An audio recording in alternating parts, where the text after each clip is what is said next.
Now, your Big 2 local weather authority forecast. We warn you first with Chief Meteorologist Chase Menendez. Oh, good evening, everybody. We've got some pretty mild conditions outside, if not a little bit cool, thanks to some rain that fell here across parts of the basin. But right now, not really looking at that rain here on the sky tracker, and even most of our cloud cover is pretty much out of the way for some of us across the central basin. However, you can see an absence of any stars or anything like that getting shown here. So that means there's at least a little bit of a haze overhead, depending on where you are right now. But thanks to that sky tracker network, we've got a good look outside at those conditions. And switching over here to our almanac, we can see that our high temperatures today, our low temperatures today came right around average. Highs right on the money, 87 degrees on both sides there, the normal and our observed high, and our lows coming in at 61 compared to that normal of 62, so just 1 degree shy of average. Either way, pretty close to right on the money. Now, as we continue through the weekend, we are going to see those very pleasant temperatures remain in play, and rain chances are unfortunately going to be backing off. Now, here's a 24-hour satellite loop showing off some cloud cover filtering in there, and then all of a sudden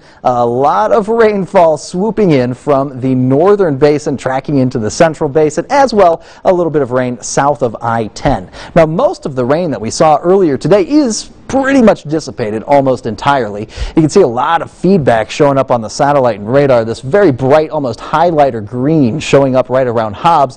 Not actually rain out there, but those deeper greens still tracking down to the south. Some of these orangish yellow colors actually do indicate a little bit of rain still holding on here. I do expect most of that to dissipate in the next, say, 20-30 minutes.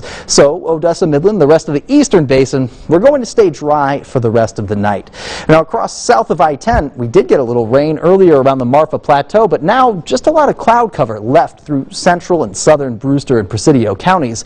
Aside from that, not really a whole lot of activity to really speak on here on the satellite and radar currently, but again, we did get some of that rain earlier, so that rainwater is going to be evaporating through the rest of this evening, producing a little bit of cloud cover for tomorrow morning and some fairly muggy conditions. Now, our temperatures are going to feel very fall-like, but because of that humidity, it's really going to diminish the crispness, if you will, of the air out there, especially in the morning time. So get ready for a fairly humid start with some mild wind speeds, only about 5 to 10 miles per hour.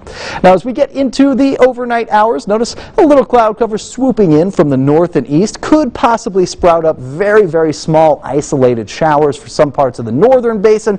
I'll be honest, I think this model's overdoing it just a little bit as far as those rain chances go, even as we head into the afternoon time for tomorrow.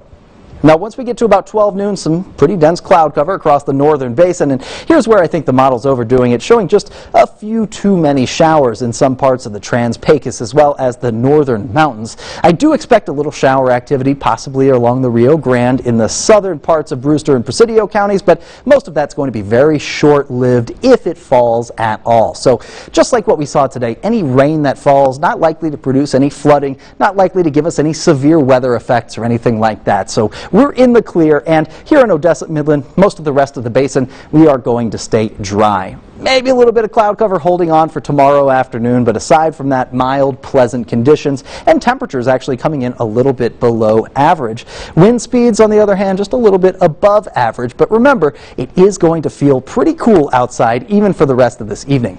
We're at 75 degrees now for Odessa, Midland, backing off a couple more degrees before midnight, and finally dropping down into the mid-60s. And remember, it is going to feel cool outside, but also feel a little bit muggy to begin the day. As we get to the afternoon, we'll dry out and pick up high temperatures at 84 degrees for Thursday and for Friday. Saturday we'll pick up to 85 degrees and Sunday at 83. We will progressively dry out through the weekend. Notice those low temperatures dropping down a little bit as high temperatures increase. It's a good way to determine how dry we are. So not a bad idea. Stock up on some of that chapstick, some hand moisturizer, what have you, so that your skin doesn't crack like mine does as we dry out for the weekend. Yep, it was nice to see a little bit of a rain shower in Odessa tonight. I know, it helped out a little bit. Hopefully it can make its way into the soil and fix some of the drought monitor, because we could use it. Yep. Absolutely. The highest level drought, right? That's almost, yeah, in Presidio and Brewster counties, yes, absolutely. Wow. All right, thank you, Chase. Thanks. Well, the Texas